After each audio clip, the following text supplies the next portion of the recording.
Commitment is to attempt and make all efforts to double the number of tests that the state is taking from 20,000 to 40,000. The federal government will work on the supply of tests and reagents from the national manufacturers. They'll take that half of the equation.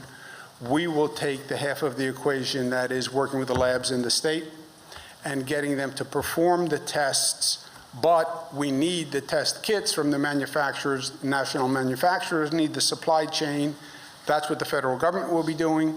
We'll be working with the labs to actually get the test takers, go out, take the test, and run those tests in the labs. And how soon can we expect those tests to come to New York, and how much will that cost? It will take several weeks at best. This is an enormous undertaking to go from 20 to 40.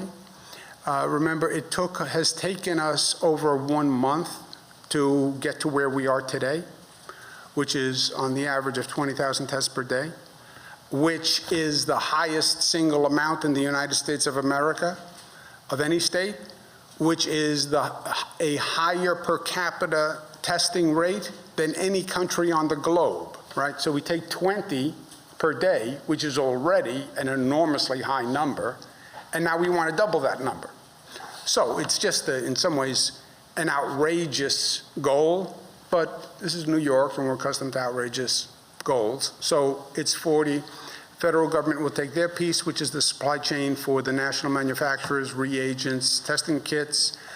We'll take the 300 labs and coordinating that. Again, it took us 1 month to get to the 20,000, which is an extraordinarily high number. Think about it, 20,000 tests per day.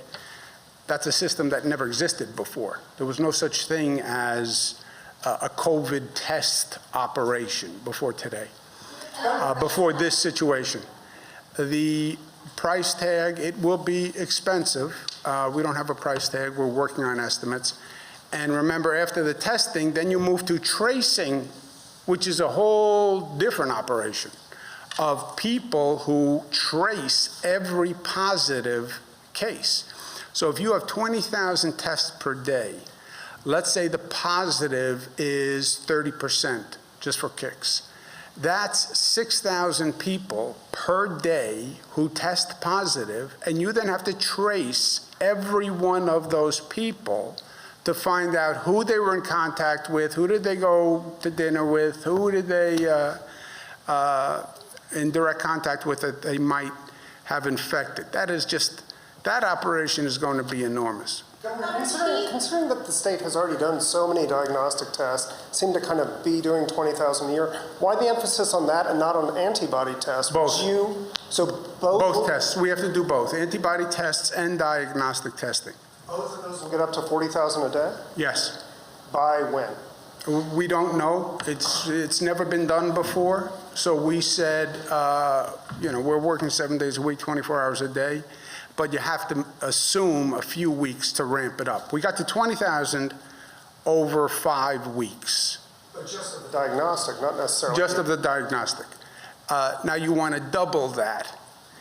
We need a supply chain for the national manufacturers, which the federal government has to work on, which is an international supply chain to get these chemicals, et cetera. And then we have to get the labs to double their capacity, and to have test takers out there to supply the labs with 40,000 tests per day. I mean, it's an enormous undertaking. But just to be absolutely certain, you got a commitment from President Trump to try to get to 40,000 antibody tests per day in the state of New York. 40,000 diagnostic and antibody. Combined? Total. Yes. And did the president shed any light on how exactly he'll do that? If it's a matter of the Defense Production Act, if it's a matter of working, overseas? We did not work through, we didn't talk through how he's going to do his end of the operation, but we didn't talk about how I was going to do my end of the operation either. Remember the antibody tests. The question is, what is the purpose of the antibody tests, right? And it's a different conversation, a long conversation. We're now doing the largest antibody survey in the nation. It's going on now. We'll have the results in the next couple of days. What the antibody test winds up telling you, Jesse, is this is the percentage of people who were infected. It could be useful as a data point. This is the percentage of people who were infected and recovered in New York City, in Albany, in Buffalo, et cetera. That could be helpful as a data point. It would also give you a real idea of the mortality of this disease. We know how many people died. We don't know the denominator. We don't know how many people actually had the virus. We know how many people walked into a hospital, but that is very different than how many people had the virus. The antibody test survey will give you the denominator. This is how many people had the virus, 5%, 10% of the entire population. So that's a good data point. It will then tell you people who can donate their blood for convalescent plasma, which is also good. We find out you have antibodies, it could also then instruct you as to who had the disease and can go to work. But let's say a very high number, let's say 10% of the population you find with an antibody test had the coronavirus. Okay, that's 1.9 million people out of a population of 19, if you tested everybody.